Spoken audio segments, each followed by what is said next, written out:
Once upon a time, there lived a girl called Nwangele. She lived in a dry well in the outskirts of the kingdom of Awele. Nwangele lived alone in the dry well, and she would always sit down on the makeshift bed crying. Each day, after preparing food, she would eat and take a bath.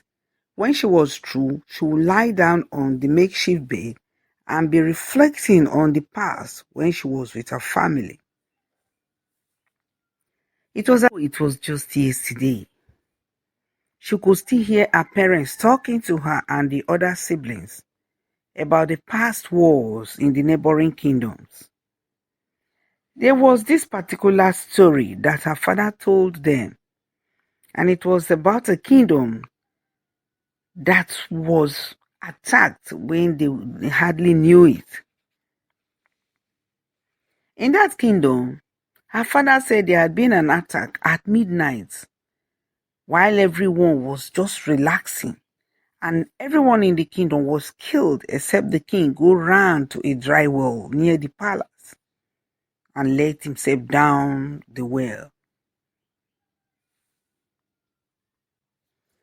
He had stayed there for about 2 weeks without food or water before he quietly let himself out at night and escaped to a neighboring kingdom to seek help. That was the big lesson for almost all the kings around, especially Nwangele's father. From that time, her father said he decided to build a dry well in his own kingdom. Although he was not praying for such, he told his children that should anything of that kind happen in the kingdom, they should all try to escape to that dry well he had built. They had all laughed at the issue at that time when their father was talking. Her father said he had added a place where they could sleep, cook, and bathe right there in the dry well. He built it as if it is a house inside, and no one knew. And he said, should there be anything of such, they should run to where the well was. He showed them, he told them, described where they will find the well, and later went to show them. Unfortunately, that same thing happened to the Awele kingdom. The kingdom of Awele was invaded in that way one night while they were indoors chatting. And the surprise king shouted to everyone, all his family there, any survivor, make your way to the dry well. Any survivor, make your way to the dry well, he shouted as he heard the noise. He knew something was happening. After those words, the chaos that followed, no one could think of any other person except saving himself or herself. Nwangele, in midst of all the noise, ran as much as she could towards the well her father had told them. And she knew many of them were running towards that direction, her father's children and probably mother. Nwangele ran towards the well, her father's words still echoing in her ears. Any survivor, make your way to the dry well. Any survivor, make your way to the dry well. And she ran all she could. She did not want to die. She was too young. When she got to the well, she climbed through the makeshift stairs and went down to the bottom of the well, waiting for her parents and other siblings to come and join her. But alas, nobody came to join her in the well. Why have I not seen any of my siblings? Why have I not seen my mom or dad? None of them have come to the well as my father instructed. She wondered. She stayed there the first day, second day, third day, up to a week with nobody coming to join her there in the well. And she concluded that her parents and siblings must have all been killed. They had all been killed by the enemy. Nwangele had been in the well now for almost 6 months and no one came to join her, meaning she was the only one that survived out of the family. She felt heartbroken at the loss of her family. She was happy though that she was still alive to continue the family lineage, but she was not happy to lose everyone like that. But how was she to get out of the well? She knew no one and had no place to go to. Besides, if she came out of the well, she might be killed by the people of the new kingdom, occupying their land because they did not know her. And if they got to know she was the late king's daughter, a princess at that, they would not spare her life. Nwangele was beautiful. She had a well-formed body shape and was a rare gem to behold. Her parents had great plans for her marriage, but now it had all been shattered. She wept. Nwangele wept.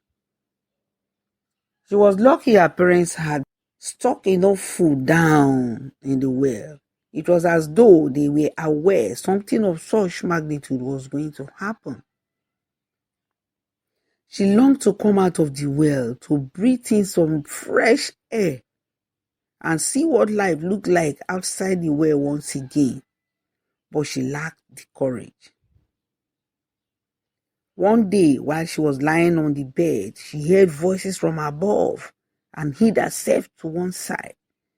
Could it be someone had spotted me? She thought within her. Oh, my Creator, please don't let anyone see me, she prayed. Otherwise, they will kill me. Then she heard the voice. The voice came again, asking and saying, tomorrow is the traditional festival of our village, and I'm all prepared for it. What about you? The voice asked. I'm ready too, and I'm sure everybody in this village is ready, another voice replied. Nwangele shook her head sadly, tears running down her cheek. So tomorrow is the village festival, she thought. I will surely go, she murmured. I will go to the village festival at night, and I know no one knows me. These are new people occupying our land, so they will not know who I am, she murmured to herself, and made up her mind to attend the village festival the next day at night. The village had already begun, and it was during that period the king's sons usually chose their brides. The new king of the village had 3 sons, and Didi was the eldest of the 3. He did not like any of the young girls in the village and was planning on looking towards finding one girl from another village. So while the village girls were parading on the ceremonial ground, the 3 brothers were busy watching the girls to see if there was any they could choose to marry. Nwangele looked out for a dress that she could wear and picked an old one that was better than the rest. But the dress was too short and outdated. She put on the clothes and felt, well, it was night and no one was looking at her, so no one would notice her and her appearance. Quietly, she let herself out of the way and slowly walked towards the village square where the festival was being held. She was still standing in the midst of the people, watching the ceremonial feast going on when someone tapped her shoulder. She turned swiftly, and her eyes met the eyes of a young handsome man she had never met before in her life. Surprised, she stared at him, and then she realized they might discover she was not one of them and start to make inquiries. Quickly, she turned and started to run with full speed as much as she could towards the only home she now knew the well. She heard heavy footsteps running after her and dodged somewhere. The person ran past and she realized it was the young man that had tapped her on the shoulder. When he had gone, she quickly let herself into the well and lied down on the bed. Oh, thank God he did not see me, she murmured. The village festival usually lasted for 8 traditional days, 8 traditional weekdays. So Nwangele did not go the next day because of the young man. She didn't want him to see her. But on that third day, she decided to go. She assumed the young man must have forgotten about her. But Nwangele had barely reached the village square when Didi tapped her again by the shoulder. She did not know that Didi was a prince, the first son of the king. She turned and was about to start running away again when Prince Didi got hold of her. "Where do you think you are running to? And why are you running?" he asked in a slow voice. "Leave me alone," Nwangele cried. "I've got to go." "Go where?" Prince Didi asked. "You are just arriving, so where are you going?" Nwangele could not tell him that and did not know what to say again. But how did he know she was just arriving, she thought. It means that he had been watching out for her all this while, she realized. Without wasting time, he drew her towards him and walked her away from the crowd. He asked Nwangele about herself and her family, but Nwangele told him she was from another village and she had come to watch the village festival. Prince Didi was a very handsome and clever young man. He was already in love with her. Just these few days, he had seen her, and not even quite well, because he saw the difference between her and his village girls. When he saw that she was not ready to do anything about herself to him, he decided to let her go. He pretended to leave her there and stood somewhere hiding. He watched her glance about as though to be sure he had gone. And then he saw her move towards a well. And he followed without her knowing. And then she disappeared into the well. "What?" the young prince exclaimed in surprise.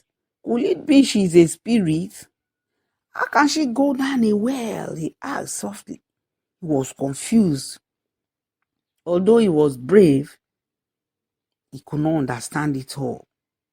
So Didi stayed away and watched her each day for 5 good days without Nwangele knowing she was being watched. She kept on coming out of the well and going back into the well after watching the feast. All those days, he did not go near her. But on the 6th day, when she went back into the well after leaving the festival ground, remaining 2 days for the feast to end, Didi went to stand beside the well and peered down the well. He saw a faint light and movement within. He was shocked, but he kept mute and left. The next day, which was the 7th day of the feast, when she came out of the well, thinking the young man had finally gone and left her alone, because she had not seen him for days now, she walked to the festival ground with ease and was surprised when he came to join her on the way.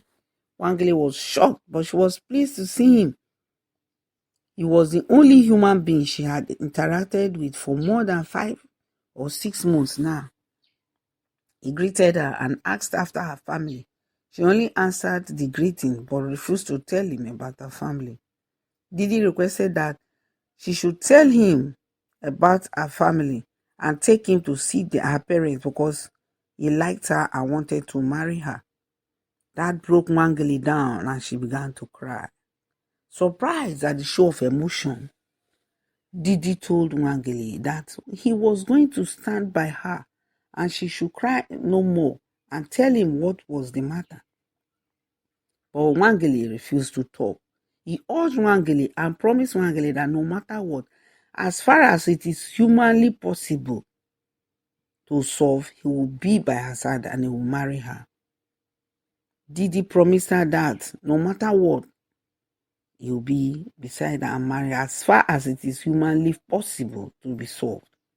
Nwangele then told him everything. All die is die. Even she had to die. Let her just tell Didi everything that had happened. So she told him everything, including her parents being the rulers of the Awele kingdom that Didi's parents, had destroyed. The young prince Didi was touched to the bones at what he had heard. He told Nwangele to take him to the dry well and show him the place she lived. Nwangele took him there and they both entered the dry well, and Prince was almost in tears when he found out how Nwangele had been living for the past 6 months. After much discussion, Prince Didi made plans to get married to Nwangele without his parents knowing about her background. So he apologized to Nwangele for everything that had happened and told her that no one knew how destiny was going to carry man. If not, such wouldn't happen. He begged her to forgive and forget it all, forgive his family, that it was war and they never knew such would happen.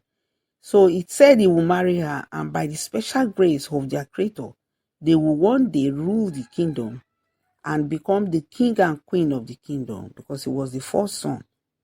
Nwangele's heritage will then be restored back once again by their generations to come, their children.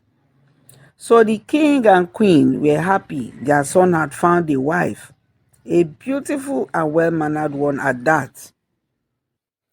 Prince Didi brought Nwangele back to the palace to stay while the marriage ceremony was being prepared. And they tried as much as they could to obscure the fact of her parents, and the marriage was done. Many years later, Prince Didi and Nwangele became the king and queen of the kingdom when Prince Didi's parents were no more. He had 5 children, 3 sons and 2 daughters. Nwangele named their first son after her father to rekindle his memory. They lived happily without anyone knowing about Nwangele's past, which they kept obscured. Prince Didi's parents were lucky Nwangele was a good girl, otherwise she would have poisoned them to death for their sins of wiping out her entire family, except for her. But that she did not do.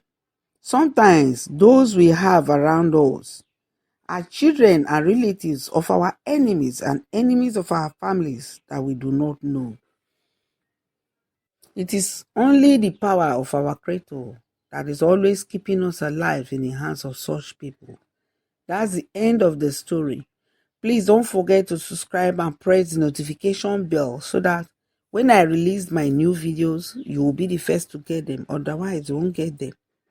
Also, please share the videos to spread the knowledge of our African cultural folktale to others, because there are many who love such stories. Thanks for watching.